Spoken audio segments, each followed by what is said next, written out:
নমস্কার বন্ধুরা, দিশানের রান্নাঘরে সবাইকে স্বাগত। আশা করছি আপনারা সকলেই ভালো আছেন। আজকে আবার একটা রেসিপি নিয়ে চলে এসেছি। আজকে আমরা খই ভাজবো। আজকে বাবার বাড়িতে বেড়াতে এসেছি, সেখানে এসে খই ভাজবো। এই যে দেখুন জেঠি, এই জেঠিকে তো আগের অনেক ভিডিওতে দেখেছেন আপনারা। এই জেঠিকে নিয়ে আজকে খইটা ভাজবো। সেই জন্য এই যে কড়াইতে জেঠি বালি বসিয়ে দিয়েছে। বালিটা প্রথমে খই ভাজার জন্য গরম করতে হবে, তাই আমি উনুনটা জ্বালিয়ে নেব।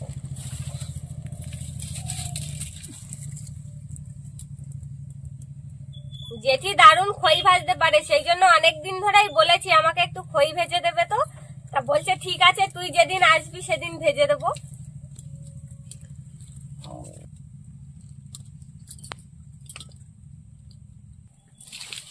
উনুনটা জ্বালিয়ে নিচ্ছি। প্রথমে বালিটা ভালোভাবে গরম করতে হবে খই ভাজতে গেলে।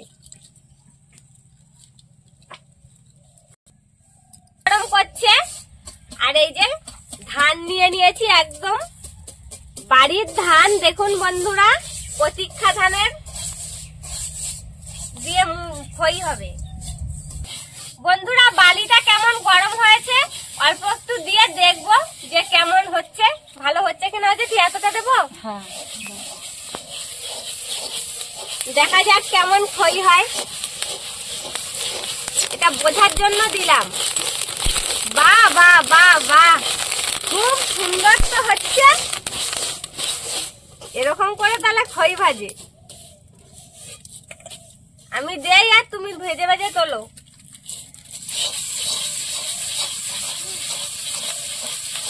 দেখেছেন তো বন্ধুরা কেমন ভাবে খই ভাজা হয়।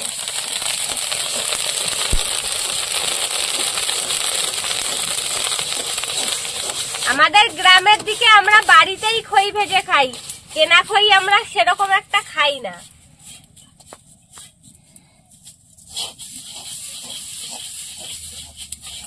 এই কি ভাজতে একটু সময় লাগে।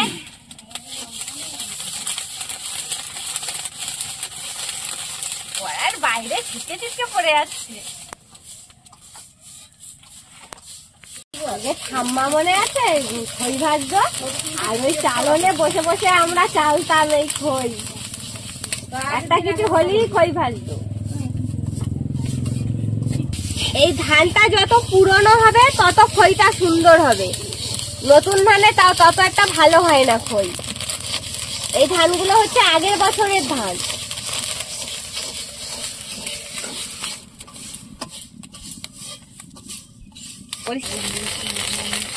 কত সুন্দর সাদা ধবধবে খই হচ্ছে, দেখে মনটা পুরো ভরে যাচ্ছে।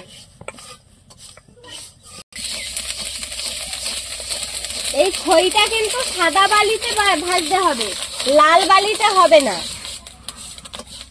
সাদা যে বালি পাওয়া যায় সেই বালি দিয়ে এই খই ভাজতে হয়। ভাজবে না, এটা হয়ে গেলে আর একটু বালি দিয়ে গরম করে নেব।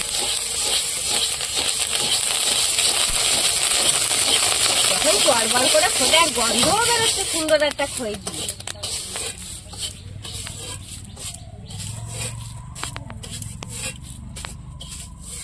বালি দাও।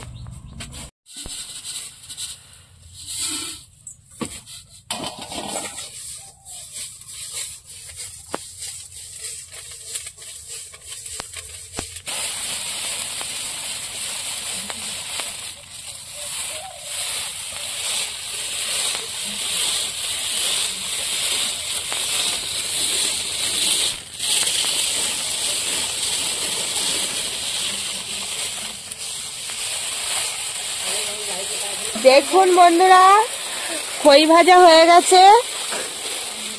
এই থেকে ধানগুলো ঝাড়িয়ে নিচ্ছি। দিদিরা খই ভাজছে, আর এটাকে চালনি বলে। চালনির সাহায্যে খই থেকে ধানগুলো বেছে নিচ্ছি। খুব সহজেই বাছা যায়।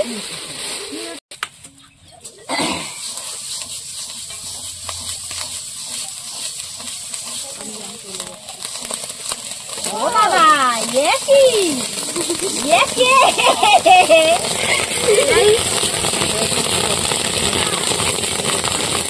এ তো লাভ দিচ্ছে গো। এবার একটু অন্য ধান দিলাম। এইটা জিরো কাঠি ধান, জিরো কাঠি। দেখুন বন্ধুরা, এই ধানটা দিয়ে কেমন ক্ষয় হচ্ছে, লাভ দিচ্ছে কড়াইয়ের থেকে। সাবধান, সবাই করে যা, কিন্তু ক্ষয় হচ্ছে খুব সুন্দর। কড়াইয়ের চারিদিকে পুরো ভর্তি হয়ে গিয়েছে ক্ষয়। দেখুন কি সুন্দর খই বাছা হয়ে গেছে।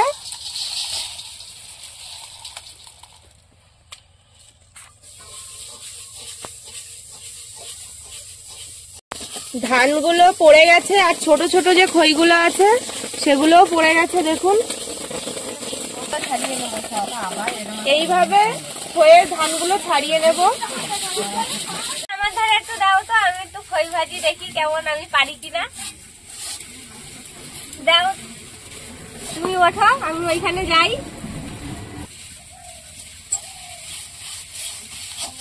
দেখি তো এরকম এরকম করে নাচছিল। ফটে কই?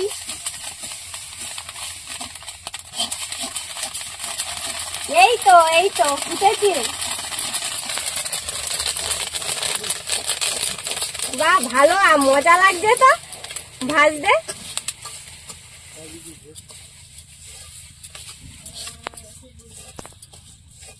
বন্ধুরা, এইভাবে আমরা সব খইগুলো ভেজে নেব।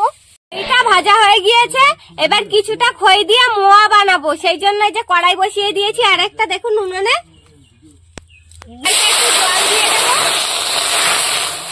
এই যে গুড় দিয়ে দেবো। এবার গুড় দিয়ে মোয়াটা বানাবো।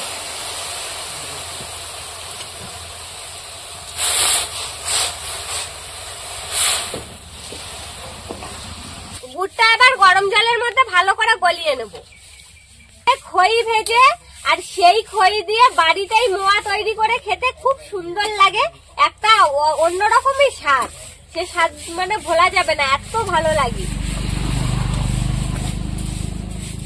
তোদের কতটা খই ছাড়ানো হয়েছে? এই তো প্রায় হয়ে গেছে। মোয়া বানানোর মতন হয়েছে? হ্যাঁ। তাহলে আমাদের দিকে দে।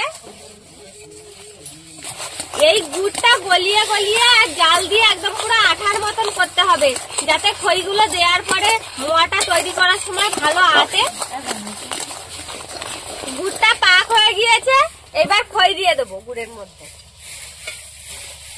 বেশি নাড়া দাও।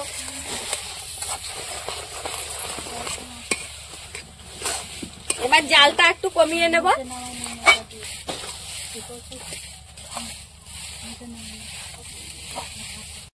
নিচে নামিয়ে নেব, নিয়ে গুড়ের সঙ্গে ভালো করে মাখিয়ে নেব।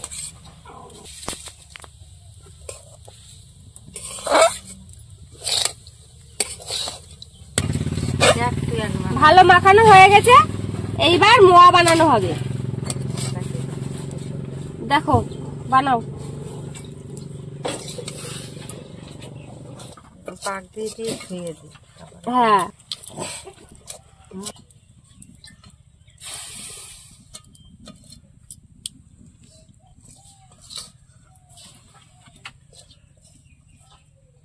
আর একদম ঠান্ডা হয়ে গেলে আবার ভালো হবে না। এরকম গরম গরমে মোয়াগুলো পাকাতে হবে, বেশি ঠান্ডা হয়ে গেলে মোয়াগুলো আবার পাকানো যাবে না। বন্ধুরা, এরকম আরো নতুন নতুন রেসিপি দেখতে আমাদের চ্যানেলটিকে সাবস্ক্রাইব করবেন আর অবশ্যই পাশে থাকা বেল আইকনটি প্রেস করবেন, তাহলে আমরা নতুন কোনো ভিডিও আপলোড করলে নোটিফিকেশন আপনাদের কাছে পৌঁছে যাবে। আর কে কোথা থেকে দেখছেন কমেন্ট করে বলবেন, তাহলে আমরা নতুন নতুন ভিডিও করার আগ্রহ পাবো। গুড় দিয়ে গন্ধ বেরিয়েছে এত সুন্দর। ছোটবেলায় আমার মা কৌটোর মধ্যে ঢুকিয়ে রেখে দিত আর আমরা খেতাম, খুব সুন্দর লাগে খেতে। আর অনেকদিন তো রাখা যায় বাড়ি, এগে তো আর নষ্ট হয় না।